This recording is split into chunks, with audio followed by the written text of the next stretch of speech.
Bueno, pues si queréis, podemos dejar este temita, creo que por cerrado, Sí, ya lo hemos comentado con bastante detalle, y pasar a los yo creo temitas que hemos comentado bastante de ello. cortitos, que además podemos hilarlo bastante porque hemos estado hablando de espacio-tiempo. Y nos trae ahora Dani una movida que nos mandó por el grupo y yo la verdad que me quedé y dije, "Oh, pues la verdad que es súper Ya, interesante, pero totalmente. joder, esto me lo tienes Mola. que contar más en detalle. Que son Son las burbujas de Alcubierre. burbujas de Alcubierre. Sí, sí, sí. Son como las de jabón, pero un poco diferentes. Burbujas de Alcubierre, sí, además. Yo soy el físico teórico de confianza, de referencia por aquí. Totalmente. El friki del espacio-tiempo aquí, de los tres. Las burbujas de Alcubierre son una cosa muy guapa. Es una cosa muy guapa. Alcubierre era un señor, y creo que lo sigue siendo, mexicano, que. A ver, Un saludo al punto Alcubierre número uno, desde vamos aquí. a ver, ya. Un saludo al Alcubierre. Gracias. Gracias por patrocinar este episodio de Hipótesis Nula. Vamos a empezar mirando el límite. La movida es que la velocidad de la luz no se puede superar. No hay manera. Estamos de Es muy acuerdo. rápido, pero no porque sea muy rápido, no porque no se puede superar. Es imposible, está prohibidísimo por la física. Ujú. Y aquí yo cuando digo esto muchas veces la gente me pregunta, ¿pero tú crees que algún día se va a encontrar algo que viaje más rápido que la luz? Y yo siempre pongo la misma analogía. Imaginaos que de pronto, pasado mañana, se descubre que el cemento no pega.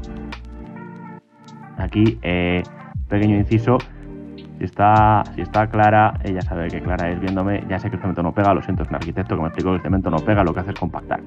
Pero bueno, imaginaos que Una de pronto licencia. descubrimos que el cemento no vale para construir edificios. Y vosotros miráis alrededor y decís, coño, ¿y cómo hemos hecho el Burj Khalifa? Claro. ¿Cómo hemos hecho el Bernabéu? Como he hecho mi puta casa. Claro, si el Bernabéu, que es todo cementazo, y el cemento no vale para construir, ¿cómo puede ser que hayamos hecho estos pedazos de bichos partiendo de una suposición errónea? Vale, pues un poco esa sería la idea. ¿Y cómo puede ser? Si medimos algo que va más rápido que la luz, ¿qué hemos estado haciendo los últimos 100 años los físicos? Y sobre todo, ¿por qué nos ha salido bien? Ujú. ¿Cómo puede ser? Nos hubiéramos dado Pero cuenta ya, en realidad. A esa escala, ¿vale? A la escala, el cemento no vale para construir. Ujú. Y Dios mío, ¿qué ha pasado? Vale, entonces, esa es lo primero, la velocidad de la luz no se puede superar. Pero, hay trucos. Hay al menos un truco que descubrió el señor Alcubierre, este físico mexicano, Miguel Alcubierre, gran físico, mejor persona, en el 94 creo que fue. Publicó descubrió una manera de viajar más rápido que la luz, pero sin hacerlo. Ujú. La idea es crear alrededor de ti una, que luego se llama una burbuja de Alcubierre, porque también somos muy buenos poniendo nombres. Eso es cierto. Una región del espacio-tiempo donde delante de ti hay mucha curvatura positiva, detrás de ti hay mucha curvatura negativa, y lo que tú ves, curvatura de espacio-tiempo, lo que tú ves alrededor de ti justo no hay curvatura, es plano. Ujú. Dos analogías chulas. La primera es que funciona un poco como si estuvieras en una ola, surfeando una ola. Entonces tú estás parado sobre la ola, pero la ola te lleva. La ola te empuja. Claro. Y otra manera sería verlo como una cinta del aeropuerto. Tú estás ahí quietecico, pero la cinta te va llevando. ¿Cuál es el truco? Que esta perturbación, esta curvatura, puede viajar más rápido que la luz. Y te puede llevar a ti más rápido que la luz. Pero tú, en realidad, no estás viajando más rápido que la luz. Porque tú estás quietecito en tu zona plana, sin curvatura. En tu burbuja de Alcubierre. En tu burbujita de Alcubierre. Es una cosa un poco extraña porque... O sea, se puede. Quiero decir, esto no se carga a las leyes de la física. No es compatible con lo de no viajar más rápido que la luz. Hay algunas sutilezas de, no, pero no se puede viajar más rápido en estas condiciones. Que se satisface, ¿vale? Ujú. ¿Esto qué es lo chulo de esto? Si pudiéramos hacerlo, si pudiéramos crear naves que pudieran generar este tipo de burbujas, podríamos viajar a velocidades prácticamente ilimitadas y conocer cualquier otro punto del universo. Incluso, me atrevo a decir, me está ocurriendo ahora mismo que podríamos salir de nuestro horizonte de Hubble. Ojo. Que es el límite al que se puede llegar por... Debido a la velocidad de la luz, precisamente. Sí. Quizá pudiéramos salir incluso de ahí. Una cosa muy chula. ¿Cuál es el problema? Que se requiere una cantidad de energía Bestial. burrísima, pero burrísima para generar esto. Bueno, y una tecnología que Que ya quisiéramos. igual en alguna peli de Marvel sale. Ha salido en Star Trek, pero de momento a día de hoy a nivel práctico no.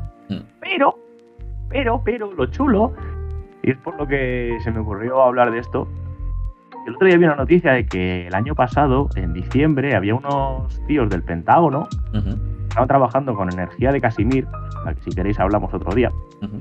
Es una cosa de movidas cuánticas, ¿vale? Y midieron una burbuja de Alcubierre. O sea, vieron una muy pequeña burbuja de Alcubierre.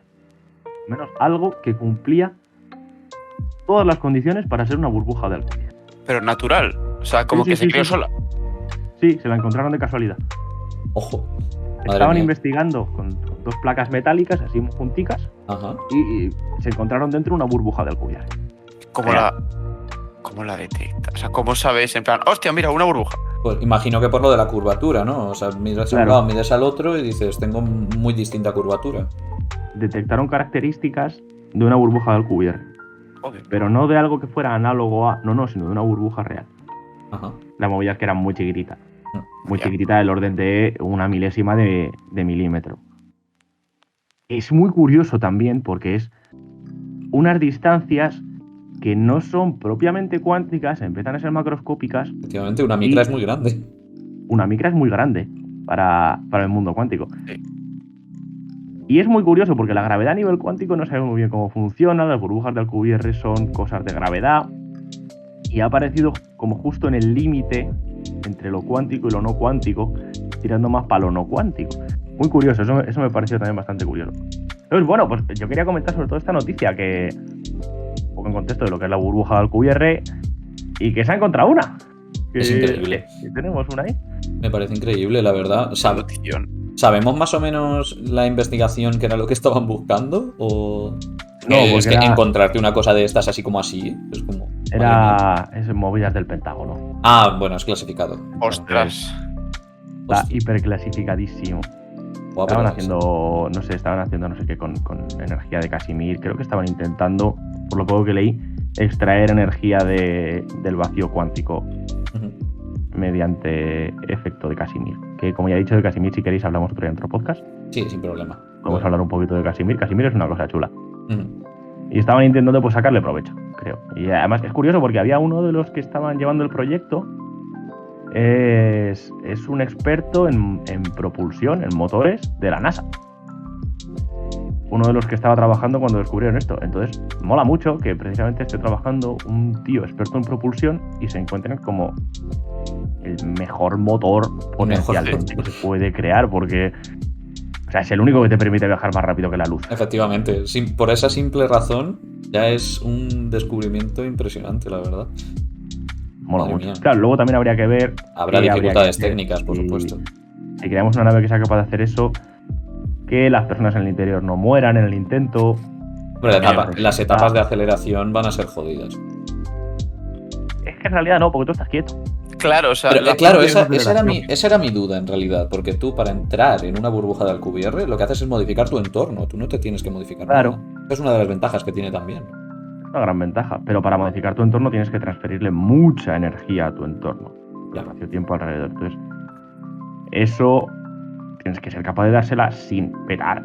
Y luego tienes que ser capaz de recuperar esa energía igual sin reventar. Porque para frenar tienes que quitarle esa energía al espacio-tiempo, lo cual también es un problema, porque el tema de la energía en relatividad general es bastante chungo. De hecho, no es fácil muy claro cómo funciona, ¿no? Claro. No, de hecho, es muy problemático. Te imagino. Pero bueno, que habría que hacerlo sin petar. Dime. O sea, cuando tú dices de mover el espacio-tiempo alrededor de la burbuja, porque entendamos que lo que está dentro de la burbuja eres tú con tu nave y teóricamente estás quieto y lo único que haces es moverlo de alrededor. Sí. ¿Cuánto tienes que mover de alrededor? Porque no vas a mover todo el espacio-tiempo, eso requeriría... O sea, no se podría hacer. ¿Qué haces? Como mueves un trozo alrededor de la burbuja, que es la que mueves todo el espacio-tiempo. O sea, es que eso es lo que no entiendo mucho. Lo que necesites. O sea, tú tienes que curvar una cantidad de espacio-tiempo delante de ti y otra detrás de ti. Y de maneras opuestas, como una para abajo, otra para arriba, como una ola. Imagínate una ola puede ser muy picuda, y tener mucha curvatura y ocupar muy poquito, y te va a llevar a una cierta velocidad. O puedes tener una ola que sea muy ancha, más bajita, menos curvada, pero que te va a llevar más despacio, pero te va a llevar... Durante más tiempo, seguramente. Sí, un poco, si requiere menos energía, Claro. pero tienes que curvar más mar. Es que, bueno... No sé, o sea, depende, yo supongo que se podría hacer... No hay un límite ni nada, simplemente es tu curva, lo que necesites, y tira. Claro, cuanto más curves, más rápido vas a ir, pero más energía necesitas. Claro, pero y tienes que ir curvando en todo momento lo que tengas justo delante y lo que tengas justo detrás. O sea, el espacio-tiempo no te hará como una ola y luego ya se volverá a la normalidad, pero tú conforme vayas avanzando necesitas cada vez, o sea, mucha energía para ir por cada trozo que avances, trozo que le tienes que cambiar la curvatura. Claro, yo entiendo que quizá, mira, lo estoy pensando ahora mismo, pero quizá lo interesante sería no tanto ir forzando la curvatura punto a punto, sino mandar una perturbación directamente. Claro. Como ahora se han detectado ondas gravitacionales, sería como intentar crear una onda gravitacional y tú viajar por ella. Muy pronunciada, claro, tú estás subido en la onda gravitacional. Joder. Creo que se podría hacer quizá un poco así. En vez de ir forzando que se curve, no como un flash, como tirar una piedra al agua. No ir levantando el agua y bajándolo en cada punto, sino tirar una piedra al agua que se propague ahí eso y tú ir encima. No sé, todavía queda mucho a nivel práctico, esto está más o menos estudiado a nivel teórico. Supongo que ahora se estudiará más porque hasta hace nada esto era como, sí, bueno, qué curioso, ¿no? Que el típico cálculo se puede teórico. hacer esto, pero qué chulo, archívalo, qué guay, cómo mola, ¿no? Y ya está. Pero ahora que se ha detectado una y que, bueno, quizás se puede hacer más investigación práctica, supongo que se recuperará también a nivel teórico en algunos sitios de investigación. Las implicaciones que pueda tener a nivel teórico. Yo creo que está muy, muy guay, la verdad. Sí. A mí me parece una noticia que te cagas. Es muy interesante la noticia. Y luego ya otra pregunta que se me acaba de surgir es si toda la física que estudiamos y toda la relatividad general que sabemos nos impide viajar más allá de la velocidad de la luz, ¿por qué permite arrastrar el espacio más allá de la velocidad de la luz? ¿Cuál es la diferencia? Porque tú lo que haces es o te mueves tú a más de la velocidad de la luz o se te mueve todo el espacio alrededor a más de la velocidad de la luz. Porque una cosa está permitida y otra no. Porque en realidad... Le estás haciendo meterse en... Porque la Tierra es plana, ¿vale? O sea, quiero decir... Localmente plana. Cuando... La movida es la siguiente. ¿Qué mamones? Te la he liado. Te la he liado. Cuando nosotros miramos la Tierra desde cualquier punto se ve plana. La gente dice, la Tierra es plana. Vale, no, mentira, es plana. Pero si miras en un trozo muy chiquitito de tierra, porque dices, no, yo es que veo hasta muy lejos. Vale, ves que estás viendo 2 kilómetros, me da igual, la Tierra es enorme. Siendo plana. Estás viendo un trozo muy chiquitito de tierra. Como si hubiéramos la Tierra entera, la esfera de la Tierra con azulejitos de estos de piscina muy chiquititos. Cada uno es plano, aunque lo podemos, el conjunto total es esférico. Vale, pues la cosa es que tú no puedes viajar más rápido que la luz dentro de tu azulejito. Es decir, si tú miras el espacio-tiempo cerca de ti, tú lo ves plano, como la Tierra, que se ve plano. Y miras una zona chiquitita dentro de ti. Sí. En espacio-tiempo plano, sin curvatura, no se puede viajar más rápido que la luz. O sea, no puedes ver a nadie ni nada viajando más rápido que la luz dentro de el mismo parchecito plano en el que tú estás, que técnicamente es lo que se dice en un sistema de referencia inercial. ¿Qué pasa? Que cuando el espacio-tiempo se curva, la velocidad de la luz también cambia. La velocidad de la luz se modifica, no tiene por qué ser siempre la misma. De hecho, en el horizonte de un agujero negro la velocidad de la luz es 0. Por eso no se puede salir de un agujero negro, porque no puedes superar la velocidad de la luz. Pero es que la velocidad de la luz es 0. Ahora vas y la superas. Claro. O sea, intenta escapar yendo a velocidad 0 como mucho. Como mucho, efectivamente. Como mucho. Cuando tú curvas el espacio-tiempo, dentro de esa burbujita, dentro de lo que, digamos, de la cinta del aeropuerto, tú no puedes ver a alguien viajando más rápido que la luz. Pero tú realmente dentro de esa burbuja no te estás moviendo más rápido que la luz, que es lo que prohíbe la relatividad especial. Pero esa burbuja se puede desplazar más rápido que la luz, porque hay curvatura. Hay curvatura que cambia las condiciones bastante. Esa es un poco la historia, ¿vale? Pensadlo. Tú vas en la cinta del aeropuerto, no puedes ver a alguien corriendo más rápido que la velocidad de la luz, pero si alguien te está viendo desde fuera, la cinta puede ir más rápido que la luz. No pasa nada. Yo creo que con la También es un poco analogía problemático ha quedado porque- muy claro, ¿eh? Yo creo que no. ¿Eh? Con la analogía creo que ha quedado muy, muy claro, a pesar de que Vamos. es un tema muy, muy difícil. O sea, Sí, o sea, Sí. Yo intento explicarlo lo mejor que puedo, lo juro. Lo has pero hecho, hay lo has unas hecho, ha matemáticas quedado- que te cagas. y si tienen No, sí, más dudas, siempre pueden escribirlas por los chats o por las movidas. De hecho, sí, te no, están también incluso preguntando se cosas podría por hablar aquí. de la relatividad especial de todo esto de la cinta del aeropuerto con mucha más profundidad. Voy a responder un par de preguntas, si no os importa del chat, porque Dale. Hortrux pregunta que si no te afectaría catastróficamente si tu cuerpo Eso es se que lo moviera a esa hemos velocidad. comentado en parte, por eso no lo he leído yo. Esa es la cosa, que tú en realidad no te estás moviendo a esa velocidad. Todo lo de alrededor sí, pero tú no. Eso es. Entonces, ¿no te aplastas? No. El problema es frenar y sacar la energía, o sea, pasarle la energía al espacio-tiempo para que eso ocurra y no morir en el intento de pasarle la energía. Buena pregunta. Y algo más había por aquí que quería responder. Ah, que la física, la velocidad negativa es ir putamente rápido. Sí, desde luego. Putamente rápido, pero para el otro lado. Excesivamente rápido, sí, pero para allá. Al revés. Es ir en dirección contraria. Acercarte putísimamente rápido. Acercarte, eso es. En vez de alejarte. Sí. Yo creo que de burbujas de Alcubierre y tal, yo creo que no quiero contestar nada más. Suficiente, ¿no? Sí, a ver. Si tiene Álvaro otra pregunta, pues No, vamos. no, seguro. Si tienes alguna suficiente que pregunta, respondo, pero. No, es que yo empiezo a preguntar y me quedo solo, o sea que no, ninguno más. Joder, es que a mí me ha aclarado muchísimo, la verdad, ¿eh? Y me ha ayudado mucho. Si queréis, Ya podemos vamos ir. unas birrucas. Unas y ya birrucas. está, dos cosas. Unas birrucas, como los cántabros. Pues cántabros. Cántabros son esas cosas donde se echa agua, ¿no? Efectivamente. Bueno, pues si queréis, podemos ir comentando el siguiente tema. Que sería efecto invernadero. Vamos a hacer una introducción al efecto invernadero y lo vamos a hacer con nuestro físico planetario de confianza. Aquí cada uno con su tema. Afortunadamente va a ser esto como un descanso cerebral porque el concepto de la burbuja tela. No te creas, La verdad. no te creas, aquí hay mucha movida también, ¿eh? Bueno, pues básicamente voy a intentar hablar y explicar qué es el efecto invernadero y por qué es necesario y por qué no implica que solo sea calentamiento climático y todo malo. O sea, el efecto invernadero es la propiedad que tienen los planetas solo si tienen atmósfera. Y es muy importante esto. O sea, básicamente tú estás en tu planeta y tienes tu sistema solar y el Sol te envía radiación, te envía energía y parte de esa energía es absorbida por la superficie del planeta y parte es rebotada hacia el espacio. O sea, el planeta no aprovecha el 100% de la energía, básicamente. ¿Qué pasa si tienes atmósfera?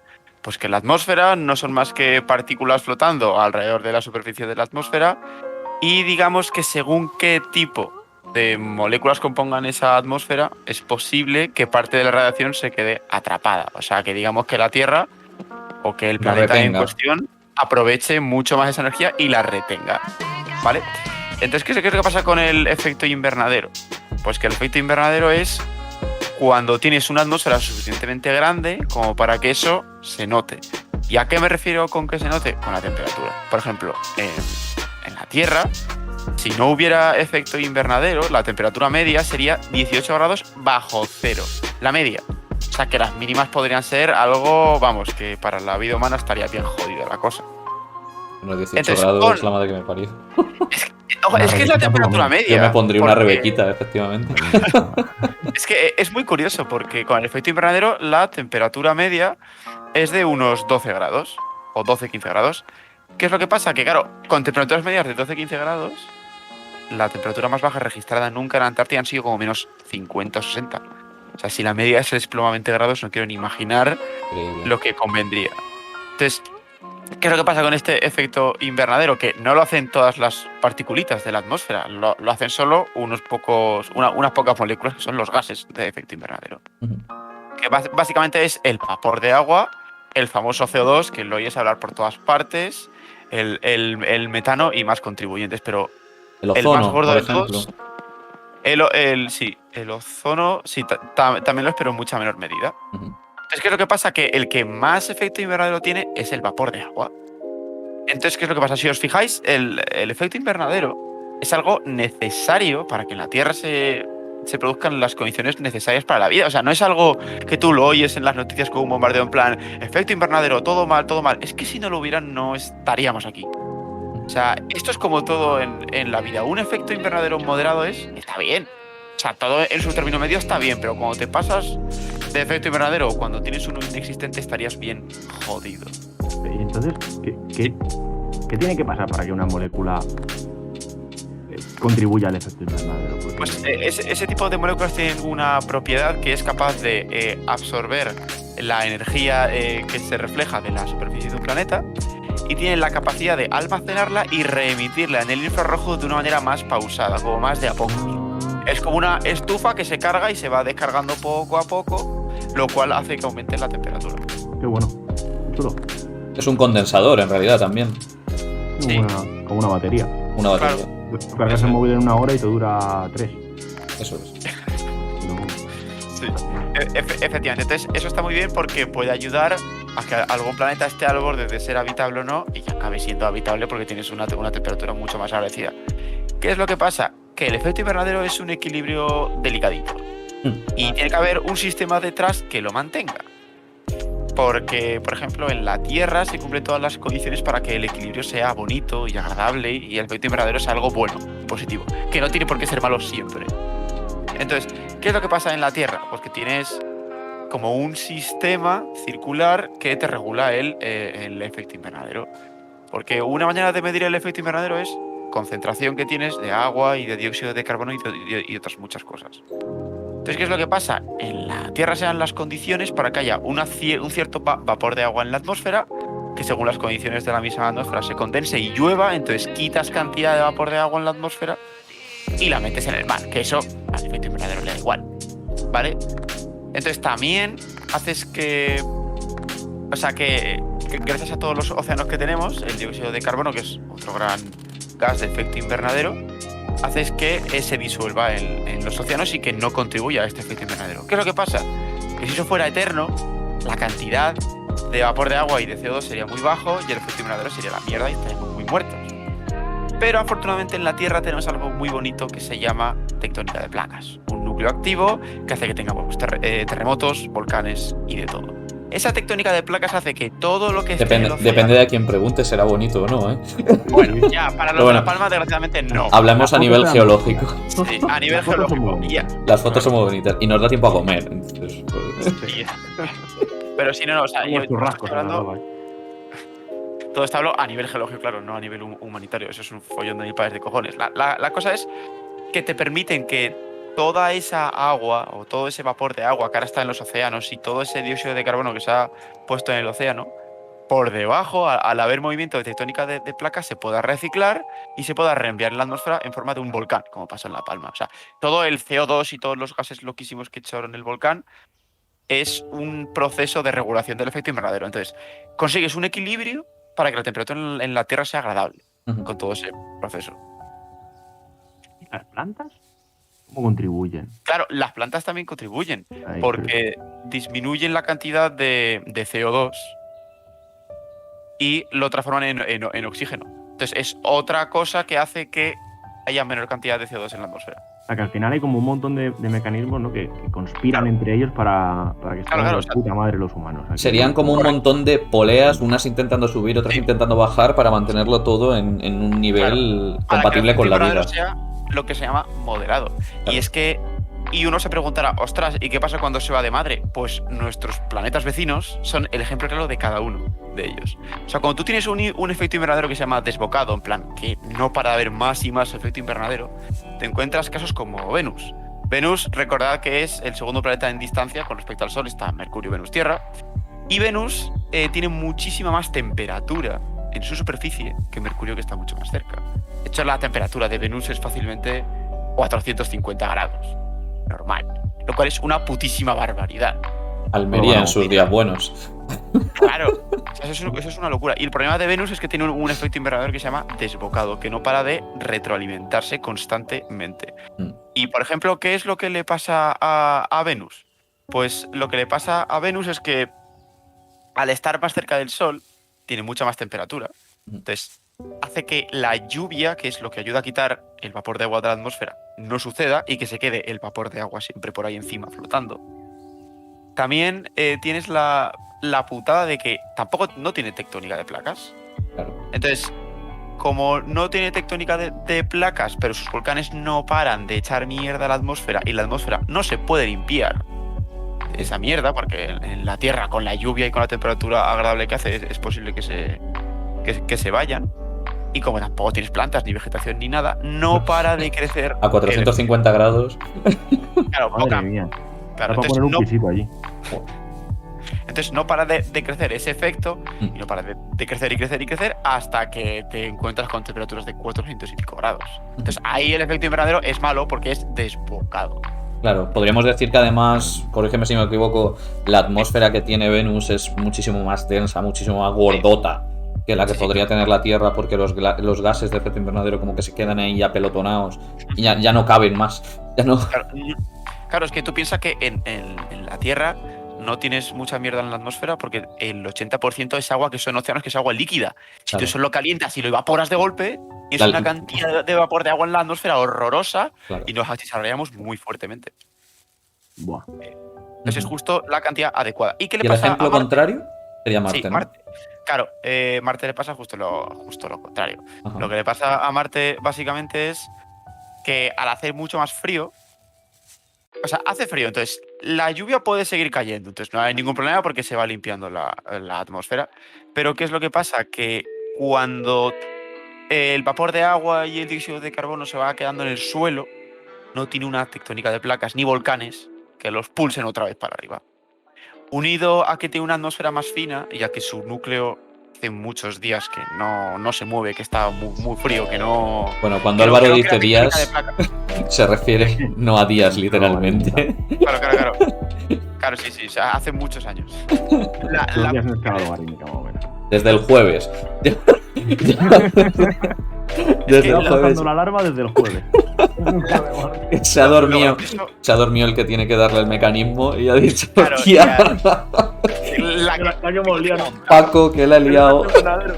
Entonces, ¿qué es lo que pasa? Que al no haber tectónica de placas y no haber volcanes, pues no se recicla, entonces poco a poco se va perdiendo gas, se va perdiendo atmósfera y se va perdiendo de todo, y haces que Marte haga un frío del copón y que no haya efecto invernadero alguno. Y lo bonito de todo esto es que al inicio todos los planetas rocosos tenían actividad volcánica y tectónica de placas. O sea, Marte, al ser más pequeñito, se enfrió mucho más rápido, pero en su momento también tenía volcanes y tectónica de placas y todo eso. Pero como se enfrió, el mecanismo circular que lo mantiene todo el equilibrio se jodió. No, pues es retroactivo puramente, ¿no? O sea, tú tienes efecto invernadero, entonces tienes lluvia, tienes menos temperaturas, la atmósfera engorda y, bueno, si no engordas demasiado, es como que es circular. Tienen que irse retroalimentando todos los mecanismos, todas esas poleas, tienen que ir como... Y la cantidad adecuada. Hacerlo en la cantidad adecuada, que es lo imposible. Porque claro, cuando metes actividad humana aquí... Ahí está la gracia del asunto. Bueno, antes de nada, decir que todo esto del efecto invernadero también podría dar para otra charla o lo que sea en cuanto a cómo terraformar Marte, porque ahí se mete un montón de efecto invernadero para que haya las condiciones bonitas y que la temperatura suba. Oye, otro follón de otro día. Una pregunta. Elon Musk hace poco oí que había sugerido bombardear Marte con bombas atómicas para terraformarlo. Eso el efecto invernadero, que yo creo que realmente sin tener ni puta idea de estas cosas, yo creo que eso igual no es la mejor idea para terraformar nada. A ver, lo que quiere es... Por favor, sácame de mi duda. Elon Musk lo que quiere es pegar un buen petardazo a Marte para que tengas un montón de partículas en suspensión y te engorde la atmósfera. Dicho muy poco. O sea, vale, la idea del pepinazo es en acelerar el efecto invernadero, ¿no? Claro, intentar que esa atmósfera sea más densa y que vaya reteniendo más calor. Porque claro, tú ten en cuenta que esos petardazos harían la función que no hacen los volcanes. Claro. Pero, por ejemplo, saldrían muchas partículas de polvo, de tierra, de pedruscos. que quizá no sean tan eficientes, ¿no? Igual sería más interesante, aunque más difícil quizá. Bueno, esto igual me voy a flipar ahora yo, pero digo, coger algún cometa de estos que tienen hielo por ahí, redirigirlo a Marte y que se reviente contra los Marte, polos- y ya le dan agua. Es que los polos de Marte tienen un montón de agua congelada. Entonces creo que la idea de Elon Musk es reventar esos polos para meter vapor de agua, que eso sí que te crea un efecto invernadero bonito. Qué chulo. Pero Sí, el sería un efecto poco de el- retención de la atmósfera también depende de la masa del planeta. Es que ese es otro follón en el que no me he querido meter. Depende. Lo siento, de la masa Álvaro. del planeta. No, sí, da igual. Sí, esto da para mucho más rato.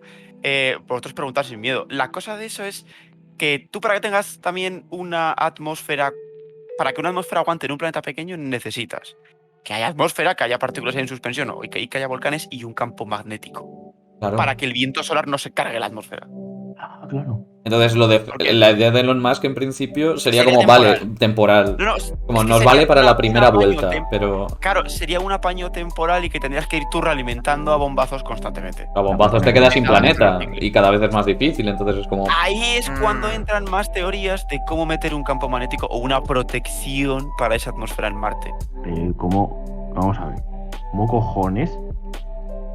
¿cómo cojones se puede crear un campo magnético a un planeta? Que, como no bombardees el núcleo. A ver, yo la única manera que conozco de que un planeta tenga campo magnético es que tenga un núcleo fundido que esté Efectivamente. girando. Con metales. Correcto. Un núcleo fundido con metales que gire. Sí. Ya está. Eso es. ¿Cómo, A ver, a nivel ingeniero, cómo haces eso? pues de momento no hay tecnología suficiente. Ese es el resumen. Vamos, que no se sabe. Aunque ni puta No. idea. No, o sea, a ver, no se Pregúntale sabe. a O sea, becario. hay teorías, así como por ejemplo el tema de la esfera de Dyson con el Sol, crear una esferita en Marte y alimentarla con energía desde la Tierra. Pero claro, eso te puede consumir la de Dios. Pero podría ser un apaño, pero claro, a día de hoy es imposible. O sea, no. Lo de transportar energía a distancias planetarias tampoco Y aparte, es fácil. como si en la Tierra nos sobrara la energía, con tal y como están los precios. O sea, no. Claro, igual en Marte, como es chiquitito, entiéndase chiquitito, quizás se podría hacer una especie de esfera de. La esfera de Dyson creo que es alrededor del Sol. Pero, Sí, pero Un análogo, sí. claro, envolver Marte no en espejos, pues los espejos reflejan, pero en algo que absorba la energía del Sol y de algún modo mantenga la atmósfera confinada También. Pero a y ver, con hay muchas que- lucecitas para imitar el día y la noche. Como La ayudarlo, cosa es- sí. no, a ver, la cosa es que si tú consigues una atmósfera, no es que en un año se te vaya a ir. Tarda muchísimo tiempo en que se vaya una atmósfera. O sea, digamos que el campo magnético sería un poco más a largo plazo para que no tengas que ir reventando el planeta cada X tiempo. De hecho, irías perdiendo masa del planeta porque parte de esa atmósfera se iría al espacio. Eso es por lo que te metía yo la pregunta, porque como vas a acabar perdiendo masa del planeta, eso va a hacer que sea más difícil. Porque de hecho Mercurio no tiene atmósfera, en parte, por muchos motivos no la tiene, pero uno de ellos es que es muy chiquitito. Claro, Además, si la masa del planeta se pierde, la fuerza de la gravedad es menor.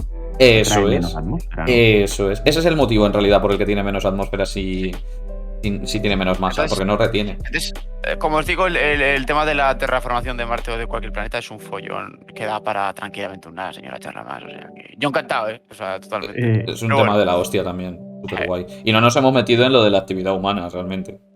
Que eso sería bonito también, ver cómo se puede cuantificar esa actividad que tenemos todos Lo voy los a humanos. resumir en muy poquito para que le dé tiempo a hablar a Fer, básicamente, porque si no. Bueno, Y sin problema. básicamente, otro gran gas de efecto invernadero, aparte del vapor de agua, es el famoso CO2. Y los niveles de CO2, con un montón de mediciones de científicos que saben lo que hacen, se va viendo como a partir de la revolución industrial, 1960-70, cuando ya la revolución industrial fue más globalizada y más gente la empezó a catar, todos los combustibles fósiles se fueron quemando y eso echa un montón de CO2 a la atmósfera, lo cual hace que aumente los niveles de CO2. Y tú dirás, ya, pero somos humanos calentando cosas frente a una atmósfera que es muchísima, ¿cierto? Pero es que ahora mismo está toda la Tierra, o sea, hay un montón de cantidad de toneladas de CO2 y han tenido que pasar 50 o 60 años para que se empiece a notar que, hostia, que algo estamos tocando. Entonces, hay más CO2 y no te cargas el equilibrio, pero lo estás modificando. Eventualmente te lo cargarás. Eventualmente. Sí, si eres así te lo cargas, correcto. O sea, la Tierra tiene una cosa muy buena y muy mala. Y es que al ser tan grande, cuesta un montón cambiarla. Ahora, como la cambies, para revertir ese cambio, muy buena suerte. Y por eso todos los científicos están diciendo, no se va a poder arreglar. Una vez estemos metidos en el embrollo, no se va a poder ir para atrás. O sea, hay que hacerlo antes de empezar a notar los cambios más gordos. Y la gente que no cree en esto dice, ¡buah! Pero si es que no hay cambios. Ya, es que cuando los haya, ya no podemos ir para otro lado. Ese sería el resumen. La típica de, ¿y si hay cambio climático, cómo explica la Filomena? Sí, totalmente. Totalmente. De eso también podríamos hablar un día, porque además yo creo que es un tema muy necesario para comentar, la verdad. Algo muy importante. Dos temas que me apunto. Amplia audiencia, así llegamos a mucha gente y concienciamos a una enorme cantidad de gente. Sí, porque esto al final deja de un lado las ideologías. Esto no es ningún tipo de ideología, es simplemente hay conocimiento científico, se sabe que esto es así y hay que ponerle remedio. Pero bueno. Si queréis, vamos con el último de los temitas ya. Vale. Cerramos efecto invernadero, cerramos... Bueno, una cosa que acabo de ver del chat que comenta Hortrux, papel albal cubriendo Marte como una naranja en el recreo. Eso es. Esa era la idea de la esfera de Dyson, creo. Algo parecido. Sí, o sea, algo que lo protege, básicamente. Sí. Pero tienes que tener cuidado que lo protege, porque si tú lo proteges, aparte del viento solar, de la radiación, no calientas el planeta, entonces estás más jodido todavía. Entonces es complicado. Bueno, pero el papel albal, cuando tú estabas en el cole y tenías el bocadillo envuelto en papel albal y lo ponías encima del radiador, se calentaba el bocadillo, ¿eh? O sea que a lo mejor funciona. Ya, porque algo pasa, pero si tienes un planeta que tú quieres hacer un efecto invernadero para que haya más temperatura y le quitas temperatura para empezar, malo. Ya, igual no es la mejor idea, tienes toda la razón. Quiero calentarlo, lo voy a meter al frigo. Bueno. Claro. Además, hay una cosa muy curiosa, el papel albal, no sé si os habéis fijado, si metéis, por ejemplo, una pizza al horno encima del papel albal, y luego el papel albal no quema. Claro, no, porque es totalmente aislante, o sea, le da igual. A mí me flipa eso, o sea, es metal.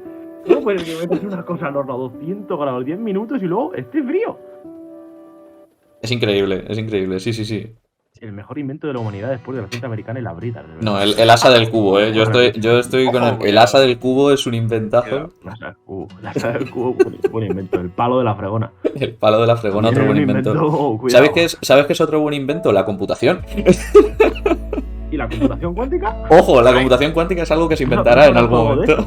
¿Se inventará en algún momento la computación cuántica? No lo sé. A ver, lo primero de todo, yo quiero hacer un pedazo de disclaimer con este tema porque no soy experto en computación cuántica. Vamos a hacer una pequeña introducción y una analogía entre computación clásica y computación cuántica. Pero de esto, pues...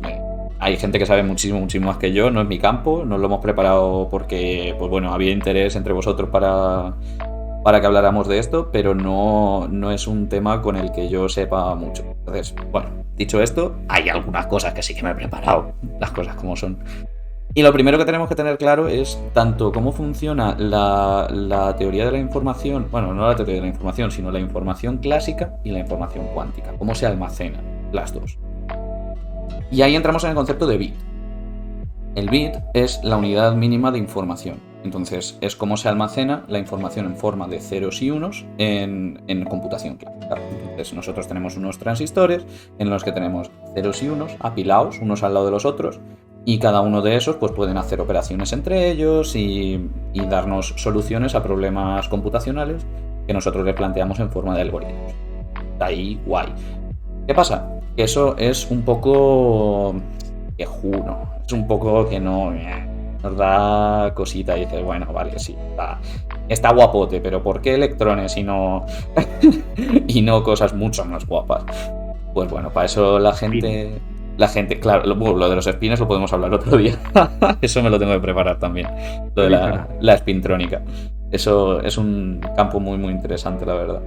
¿Y por qué electrones? Pues porque son los que corren cuando les metemos un campo eléctrico. Entonces está guay. Le ponemos una diferencia de potencial, corren y nos hacen cosas. Entonces está guapo. Pero podemos definir el qubit también, que es la unidad mínima de teoría de información en computación cuántica. Este qubit lo que hace, como se define, es como una superposición de estados que serían los estados, los bits. Entonces, ya hemos metido una palabrota ahí, la superposición. Entonces, bueno, pues habrá que explicar lo que es una superposición de estados en mecánica cuántica. Bueno, pues más o menos así, insisto, grosso modo, que Dani va a sangrar las orejas por aquí, pero bueno. Tengo una analogía muy buena, si la haces te como la boca.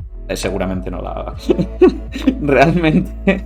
Pero la puedes hacer tú luego, entonces a mí me vendrá bien y me ayudará seguro. Es una analogía tontita, pero está bien. Un qubit, si tenemos un sistema con 2 bits, tendríamos los estados 0,1, 1,0, 0,1 y 1,1. Entonces, esos serían los únicos 4 estados posibles en computación clásica. ¿Vale?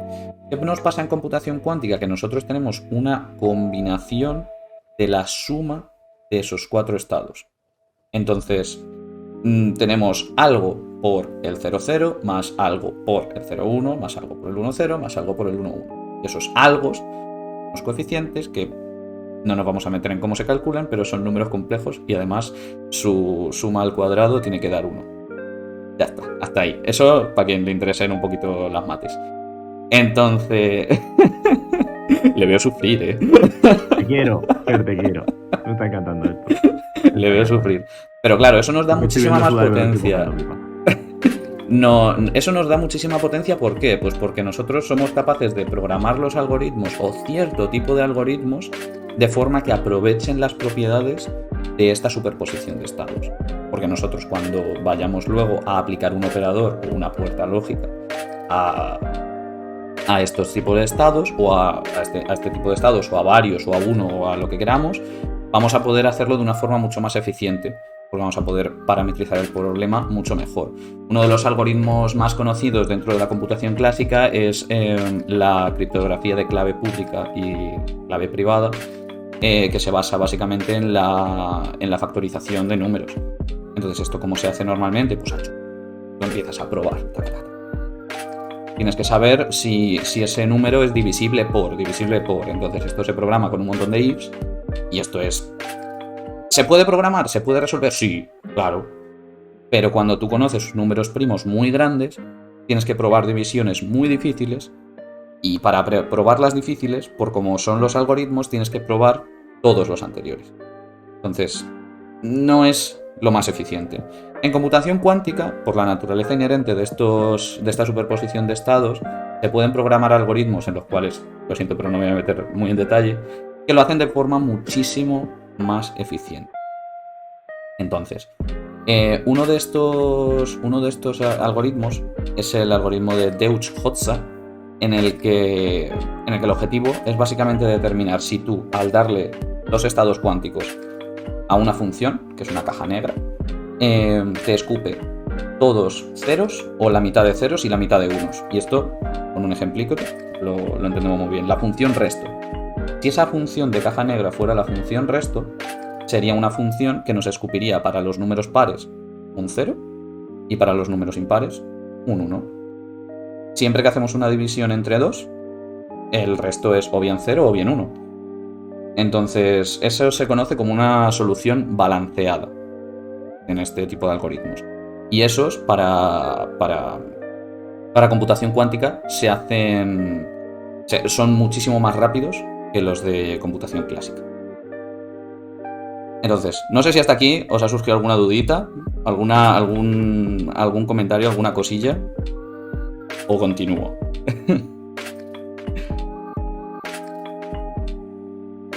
A vosotros, Álvaro y Dani, perdón, que no os lo he dicho. No, a mí de momento no. Yo solo quería comentar una cosilla. Dime.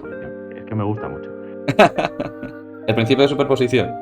De la superposición, sí. Para entender la superposición, a mí siempre me gusta decir lo mismo cuando alguien me pregunta. Claro, los físicos vivimos sometidos a la tensión de que alguien nos pregunte por física cuántica. Y yo cuando alguien me pregunta, hablo de superposición o del gato de Rödingen, siempre le digo a la gente que se imagine 2 bolitas de plastilina, una roja y otra azul, y las juntas. Y lo que te queda no es ni una bola azul ni una bola roja, sino que es una mezcla de las dos. ¿Es azul? No. ¿Es roja? Tampoco. No, es parte azul, parte roja. Si tiras un pellizco, igual sacas rojo o igual sacas azul. ¿Qué mezclas más azul? Pues tendrá más probabilidad de sacar azul. ¿Qué mezclas más rojo? Tendrá más probabilidad de sacar rojo. Y según definamos todos esos estados, va a ser la ventaja que vamos a sacar de la computación cuántica. Ahí está. Más o menos. Pero sí que la superposición una cosa que es algo mucho más el tema de general. la superposición. Sí. Como mismo decir, vale, la pelota no es ni roja ni azul, es una mezcla. Pues eso, básicamente. Es una muy buena analogía, la verdad. No la recordaba y es verdad que tú a mí me la has contado esta analogía, entonces yo debería haberme acordado. Pero me la has contado además hace poco. ¿Ah, sí? Sí. Qué pesado soy, de verdad. Estábamos tomando un cafetito. Un refrigerio. Unas viandas. Sí. Bueno, pues Agua sí. puesto. Si de momento no tenéis nada, yo continúo con... Ah, sí, dime, Álvaro. Por favor. Álvaro, desmuteate, por favor. Ah, estás muteado, Álvaro. Perdón. Claro, por eso no se le oía. Claro. No, tampoco Media estaba hora diciendo queriendo nada útil. preguntar.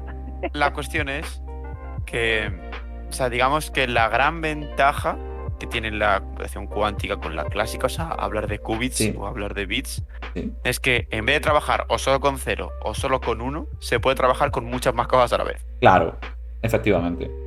Que es la famosa superposición, que es lo que acaba de hablar Dani. Efectivamente. Tú eres capaz de trabajar con una superposición de esos estados. Entonces Claro. no tienes por qué ir probando todas las combinaciones. Tú programas teniendo en cuenta que puedes trabajar con muchas cosas a la vez. Entonces no tienes que ir diciendo solo puedo hacer una O operación sea, cada que vez. digamos que un ordenador de un bit y de un qubit, la de un qubit va a ser mucho más potente porque tiene más números con los que trabajar a la vez, dicho pronto y mal. Justo en el caso del 1 se nota menos. Bueno, Pero no, cuantos más tengas, Sí, cierto. cuantos más tengas, mayor será la Claro. diferencia. De hecho, Eso es, vale. pero también depende mucho del algoritmo. Un problema que tiene la computación cuántica, y no quiero que se vaya la gente aquí pensando que la computación cuántica es ¡guau, la puta hostia, no sé qué, es que hay muy pocos algoritmos desarrollados en computación cuántica. Entonces, al no haber tantos algoritmos desarrollados en computación cuántica, no se puede resolver ciertos problemas con computación cuántica. El que he mencionado de criptografía, que es la mayor parte de la seguridad de Internet, sí. Existe un algoritmo, se llama el argumento de Shor, que lo hace mucho más rápido en computación cuántica que en computación clásica. Pero tiene un problema adicional, y es que necesitaríamos ordenadores cuánticos con una tecnología con una potencia. Todo esto es teórico, la potencia que os estoy diciendo, porque se basa en el principio de superposición. Pero construir un ordenador cuántico con la potencia construir un transistor cuántico, con comillas, sería mucho más difícil por precisamente los efectos de la superposición, de la teoría de la medida, el colapso de los estados.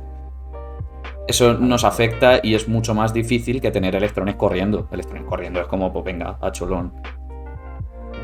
Un par de cosas. Sí. Porque, claro, a ver. Al final, los ceros y los unos del ordenador no son un ente abstracto. O sea, hay algo ahí que está o encendido o apagado. Eso es. Que sería el tema del transistor. O pasa corriente o no pasa corriente. Eso es. O está descargando o no está descargando. Ahora, si tú quieres crear un qubit, tiene que haber un sistema físico. O sea, tiene que haber algo físico, ¿no? Que Eso se es. encuentre en esa Lo superposición. Eso es. Y eso existe. O sea, Pero tienes el problema de la... Eso existe, pero tienes el problema de la medida. De que si quieres componer muchísimos juntos, ellos van a acabar interfiriendo unos con los otros. Y eso no tiene que ocurrir. Si tú tienes 2 qubits, vale, no van a interaccionar entre ellos. Coño, pones uno aquí y otro en Cuenca y no van a interaccionar. Pero claro, ¿qué pasa con los transistores actuales clásicos? Que son del orden de nanómetros. Entonces, tú tienes en nanómetros muchísimas unidades de información. Un nanómetro, por cierto, es la millonésima parte de un milímetro. Gracias. Los transistores actuales, los procesadores actuales, son de arquitecturas de entre 7 y 14 nanómetros, más o menos. Hay algunos de menos, pero no se hacen de menos por una razón, y es porque precisamente a escala nanométrica empezamos a tener efectos cuánticos, y eso nos afecta. Toda la agitación térmica, todo eso, cuando tenemos espacio entre las medidas, de las unidades de información dentro del transistor, no hay ningún problema. Pero en el momento que nos surge una corriente oscura, que es debida a la agitación térmica de los transistores, por la energía térmica de un sistema es normalmente cada vez es la temperatura. Esto es una palabrota. Aquí me he metido mucho en palabrotas, lo siento mucho, chicos. Pero realmente nos aparecen efectos por no estar en el cero absoluto. no vamos a estar en el cero absoluto nunca. No nos vamos a ir a la Antártida a poner un ordenador cuántico. Es como, no, yo lo quiero usar en mi casa. Entonces, eso es una dificultad técnica con la que tienen que lidiar los ingenieros de la computación cuántica. Otra preguntita. Sí. Has hablado de los algoritmos, pero claro, yo entiendo que primero hay que desarrollar el algoritmo y luego el programa que se ajusta al algoritmo y tal. ¿Habría que desarrollar nuevos lenguajes de programación para hacer computación cuántica? Porque hasta ahora, o sea, el lenguaje de programación, tal y como yo lo entiendo, es básicamente un diccionario humano-lenguaje, humano-máquina. Más o menos es así. If y el ordenador entiende 001, 10, 10, 001, 01, ta, ta, ta, ta. Pero claro, esto lo quiere decir un ordenador cuántico que en realidad no trabaja con ceros y unos, sino con superposiciones. Habría que redefinir el if. O sea, un if cuántico sería diferente, claro. If. Pero ocurre una cosa, y es que igual que hemos hecho intérpretes para los ordenadores clásicos, puede hacer un intérprete de ordenador clásico a ordenador cuántico. Entonces, podría ser... Esto no soy, insisto, no soy 100% experto en esto, pero podrían definirse, no se ha hecho todavía que yo sepa, unos lenguajes, como unas vías de comunicación entre los lenguajes de programación actuales y la computación cuántica. Ahora, ¿qué te va a interesar más? ¿Qué va a ser más fácil de hacer? Ahí no te puedo. Claro, sería como en vez de tener un diccionario español-francés, tener uno español-inglés y uno inglés-francés. Efectivamente. Esa sería la analogía perfecta. ¿Se puede hacer? Sí, pero no sabemos qué nos va a costar más. Claro. Que realmente todo esto de los ordenadores cuánticos, yo creo que el gran objetivo es que cuando la tecnología, que cuando la tecnología se desarrolle, tengan muchísima más capacidad de los clásicos. Pero, por ejemplo, con el tema de lo de si cambiar de lenguajes de programación, lo más sencillo y lo ideal sería que fuera el lenguaje de programación de toda la vida, pero que tú se lo dieras a comer a un ordenador cuántico y que todo te lo hiciera muchísimo más rápido, que es la gran gracia de los ordenadores cuánticos. Claro, pero eso es lo favorito para ti como usuario. Claro, otra cosa es lo que se puede hacer, claro. No, pero sí, totalmente. Eso habrá que... La verdad que esa parte justamente es un poco en la que menos he indagado, porque es difícil porque precisamente los ordenadores cuánticos los están desarrollando sobre todo empresas privadas, como IBM, por ejemplo. Han publicado un ordenador cuántico de unos pocos qubits, no recuerdo exactamente...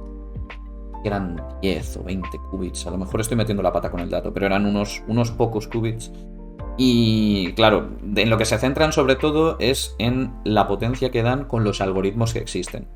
Pero realmente como que les importa poco el paso entre los lenguajes de programación, no sé qué. Esto es como más a nivel del usuario, de que nosotros queremos utilizarlos ya, queremos aprovechar ya las bondades de la computación cuántica y nos van los lenguajes y cómo programar en ellos. Pero realmente lo más importante son los algoritmos. Si lo están desarrollando empresas privadas, estoy empezando a temer que cada una genere su propio lenguaje de programación para tener su exclusividad. Y si programas para Google, programas para Google. Y si programas para IBM, programas para IBM. Hasta que al final todo sea USB tipo C. Iba a poner el ejemplo del USB-C, que al final se tiende a la estandarización, pero cuesta. Pero al final, cuesta. Bueno, Apple ahora está utilizando el USB tipo C también en algunos de sus dispositivos. O sea, me refiero, durante toda la historia de Apple y Windows han sido dos empresas que han creado sus cosas con sus bondades y sus defectos y ahí siguen. O sea, puede pasar eso. Puede pasar. Es un futuro bastante incierto. Otra preguntita. Yo he oído algo de tiempos exponenciales, tiempos logarítmicos. Creo que tiene que ver con el algoritmo que estabas comentando antes. ¿Eso qué pasa con eso? Eso básicamente es lo que estaba comentando. Puede resolver los algoritmos. Muchos de los algoritmos que plantean la gente que se dedica a la algoritmia es a fuerza bruta. Es decir, vamos a probar y cuando salga, salió.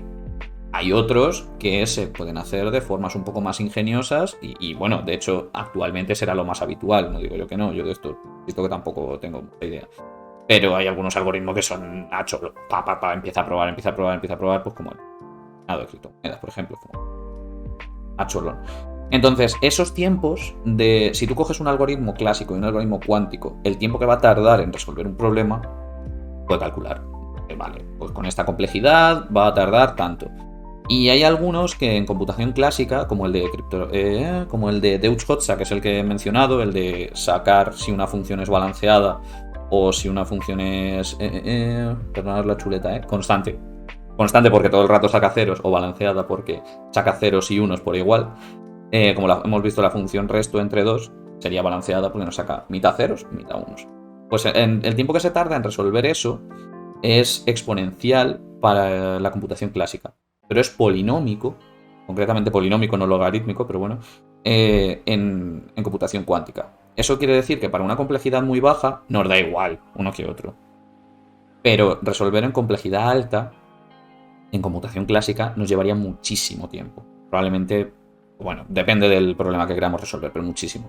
Entonces, una escala de tiempo polinómica nos hace que sea mucho más viable. Y eso es lo que implica. En la escala logarítmica no tengo ningún ejemplo, pero diría... Me puedo arriesgar a decir que el algoritmo de Shor en computación cuántica sería logarítmico y el algoritmo que básicamente, no recuerdo el nombre, pero que va probando la división de números primos, sería de tiempo exponencial en computación clásica. En general es mucho más que polinómico, ¿no? Cuando hablamos de cosas grandes. Efectivamente.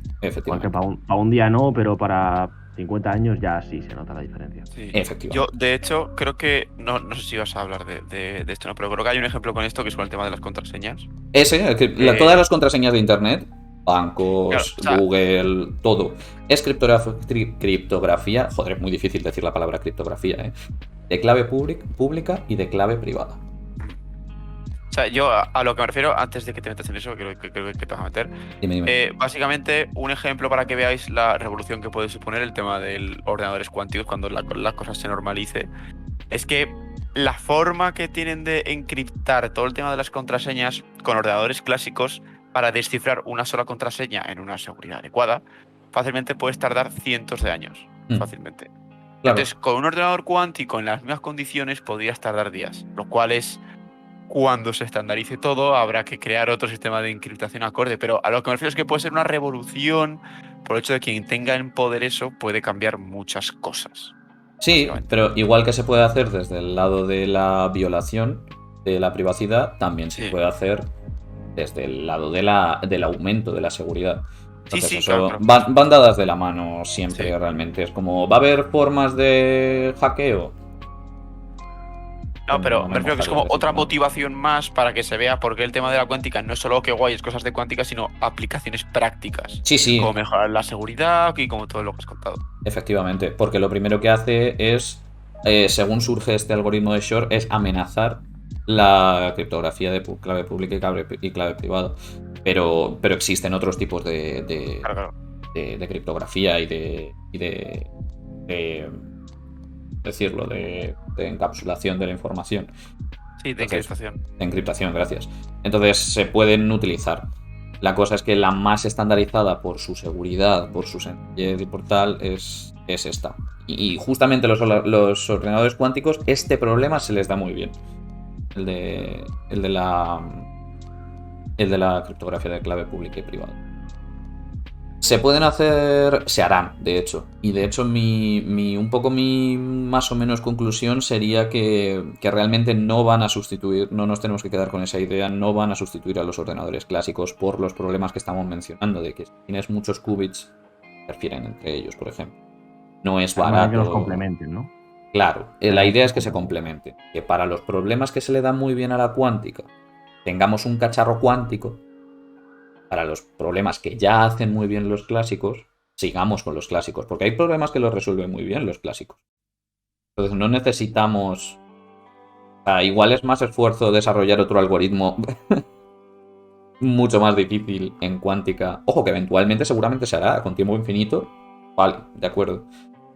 Pero pensando un poco en el corto medio plazo, más medio que corto... será difícil que sustituyan. No creo que sea, no es la idea que sustituyan, sino que convivan en un entorno en el que eso, al que se le dé bien una cosa lo haga y al que se le dé bien haga la otra. Simplemente. Entonces, bueno, una última cosilla que no sabía muy bien si meterme o no, es el tema de la blockchain. La blockchain, para quien no lo sepa, es una forma de también encriptación de la información, en la que es un sistema descentralizado en el que se almacena la información en un montón de ordenadores a lo largo de todo el mundo, y de forma que eso se dice que es la forma más segura porque no puedes modificar todos esos ordenadores a la vez, que sería la única forma de... O sea, es como esconder algo a la vista de todos. Es como cuando estás en el centro comercial y hay un montón de televisiones y todas tienen puestas el mismo canal de televisión. Tú sabes que lo que está puesto es verdad porque lo estás viendo en todas. Si cambiara una de canal dirías, está en un canal diferente, porque verías algo diferente y darías por correcto todo lo que ponen las demás. En eso se basa la seguridad de la blockchain, en que la mayoría de los ordenadores que estén dando la información den la misma. Entonces, ¿qué puede pasar? Pues que eventualmente algún algoritmo cuántico... Clásico es muy difícil, o sea, esto es... Clásico no creo que vaya a meterse. Pero algún algoritmo cuántico podría perfectamente escribir en más de un ordenador a la vez. Y si es en más de uno, perfectamente podría cambiarle el canal de todas o casi todas las televisiones que os decía en la analogía. Esconder algo a la vista de todos tiene el problema de que si eres capaz de modificarlo, se te pierde la seguridad, básicamente. Muy seguro porque no, eventualmente, o sea, normalmente no vas a poder hacerlo. Pero eso podría ser un problema que representarían los ordenadores cuánticos respecto a esto. Ojo, también puede reforzar la seguridad. Es lo que comentaba antes con Álvaro, que es como esto puede utilizarse en cualquier dirección. De hecho, se utilizará en todas, eventualmente. Entonces habrá encriptación más avanzada de la blockchain basada en Ethereum y no sé qué, no sé cuántas. Pero también existe la otra posibilidad. Si algo quiero de aquí es que os llevéis un poco la idea general y que una nueva tecnología puede usarse para todo, para cualquier cosa. Pero justo lo que iba a decir yo, que es una cosa que me gusta mucho, la tecnología no es ni buena ni mala. Efectivamente. La tecnología permite hacer cosas. Efectivamente. ¿Qué hagas tú con ello? Es tu movida. Hablando pronto y mal. Es tu movida. Sí. Entonces, bueno, no sé si nos queda alguna dudita sobre computación cuántica. Insisto, yo me he documentado un poco leyendo y de la gente que sí que sabe de esto, pero yo no soy un experto tampoco. Entonces, no he hablado ni de puertas. Me he dejado el tema de puertas lógicas. Realmente, el puerta de lógicas clásicas son las que conocemos: el AND, el OR, el NOT, el tal, todas estas putas mierdas. Y las clásicas existen puertas lógicas de Hadamard, la CNOT, desplazamiento de fase. Al final son operadores... no me voy a meter, porque es que son... No te metas en este jardín, para otro lado. Que es un berenjenal, es un berenjenal. Mucho lío. Y ya llevamos hora 40, de hecho. Queríamos que durara esto... Llevamos casi 2. Sí. Llevamos hora 40 y yo quería que esto durara una hora, entonces... Sí, la última vez que quedamos para hablar comentamos que iba a durar una hora. Sí, una hora y... comentábamos que igual no había suficientes temas y claro, luego nos pasa lo que nos pasa. Efectivamente. Pero bueno, esto es lo bonito también, Sí. que al final, pues mira, yo creo que ha quedado un programita curioso. Para la gente que lo estáis viendo ahora en Twitch, recordad simplemente que lo podréis, si no habéis visto el principio o no habéis visto alguna parte, lo podréis ver tanto en YouTube como poderlo escuchar en iVoox, Spotify. Bueno, Spotify todavía no, pero lo haré para los siguientes programas, que se puede escuchar en Spotify, en Anchor y en otras plataformas. ¿Cuántas plataformas hay? Hay muchas, es una locura. Es más difícil el tema de dónde subir el podcast que lo de la computación cuántica, te lo puedo asegurar. O sea, lo de la computación cuántica ha sido un paseo de prepararlo en comparación con mirar dónde mierdas se puede subir esto y cómo se puede... Uy, de verdad, es horrible. What a crazy. Entonces, bueno, no sé si os dejáis vosotros algo en el tintero o despedimos ya. En principio he dicho todo lo que tenía que decir. Sí, igual. Nada, agradeceros a vosotros y a... ecuaciones. Ojo, lo podemos hacer perfectamente. O sea, eso... No, si metemos ecuaciones. No, yo creo que no hace falta. Como siempre, cualquier dudita que tengáis, pues nos la podéis dejar en los comentarios, en nuestras redes sociales, donde os dé la gana, y traeremos una sección de preguntitas en el siguiente programa. O traeremos lo que nos dé a nosotros la duda gana. Google. ¿Qué duda Google? Google Esperemos sabe que mucho. nosotros. No, eso es verdad, ostras. No me caéis aquí a molestar. Tal cual. Vaya, en serio. Preguntar cosas. Sí, preguntar cosas que nos mola el investigar ahí, y al final lo más chulo es lo que se os acaba ocurriendo a vosotros. Entonces nada, pues sin más, daros las gracias tanto a vosotros, Dani y Álvaro, como a los que nos están escuchando. Y Un placer. que nos vemos en la siguiente. Hasta luego. No tenemos despedida, tenemos que hacer una. Hasta luego, Mari Carmen. De repente corta así.